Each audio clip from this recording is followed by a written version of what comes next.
BRS లా senior లీడర్లు చాలా మందే ఉన్నారు కానీ వాళ్ళకంటే ఎక్కువ జోరు చూపించే లీడర్ ఒక ఆయన ఉన్నాడబ్బా. ఇట్లా కార్ ఎక్కిండో లేదో అట్లా ఎమ్మెల్సీ అయిండు. సంపుకుంటారో సాదుకుంటారో మీ ఇష్టమని ఎమ్మెల్యే అయిండు. పార్టీ మీటింగ్ అయినా అసెంబ్లీ అయినా ఆ సారు లెక్కే అలాగుంటదుల్లా. పడని పార్టీల మీదకు ఉరుకుట్లా ఫస్ట్ ఉంటాడు. ఇంకా ఊరిచ్చుడెందుకు, సీదా వార్తలకు పోదాం పాన్రి. దుబాయ్కి పోతున్న బీఆర్ఎస్ ఎమ్మెల్యే కౌశిక్ రెడ్డి సార్ను శంషాబాద్ గాలి మోటార్ డిపో లాగా వచ్చి అరెస్ట్ చేసిరు వరంగల్ పోలీసులు. ఏందంటే సారోల ఇలాకాలో ఒక గ్రైనేట్ వ్యాపారికి ధమ్కి ఇచ్చిందట, 50 లక్షలు ఇవ్వాలి లేకుంటే నీ సంగతి చెప్తా అని. పైసల కోసం గిట్లా బెదిరిస్తుండని వాళ్ళు 2 నెలల కిందటనే కేసు పెడితే అది కొట్టేయాలని సార్ హైకోర్టు దాకా పోయినా ఫైదా కాలే. మొన్న కోర్టు తీర్పు రాగానే ఇవాళ దుబాయ్కి పోతుంటే ఎంబటే అరెస్ట్ చేసిరు అన్నట్టు. పూర్తిగా అన్యాయం, ఇల్లీగల్ మైనింగ్ నడుస్తుంది.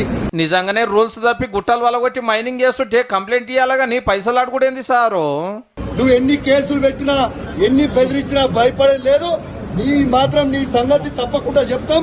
ఈడికెళ్ళి సీదా వరంగల్ సుబేదారి పోలీస్ స్టేషన్ కు పట్టుకపోతే గులాబీ లీడర్ అంతూరుకొచ్చిరు అట్లెట్ అరెస్ట్ చేస్తారని. కౌశిక్ రెడ్డి సార్ వాళ్ళ ఇంటి ఆమె కూడా వచ్చింది స్టేషన్ కాడికి. సర్కార్ను ప్రశ్నిస్తున్నందుకు, హామీల కోసం నిలదీస్తున్నందుకే మా ఎమ్మెల్యే గారిని అరెస్ట్ చేసిరు అనేది బీఆర్ఎస్ పార్టీ వాళ్ళ మాట. కేసు వివరాలు చెప్పి వైద్య పరీక్షల కోసం ఎంజీఎం దవాఖానకు తీసుకుపోతుంటే కారు వాళ్ళు అడ్డం పడ్డారు.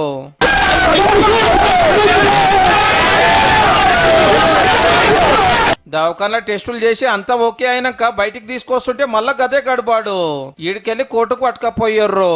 అయితే కోర్టు బెయిల్ ఇచ్చుడుతోటి కౌశిక్ రెడ్డి సార్ ఇంటికి పోయిండేగా.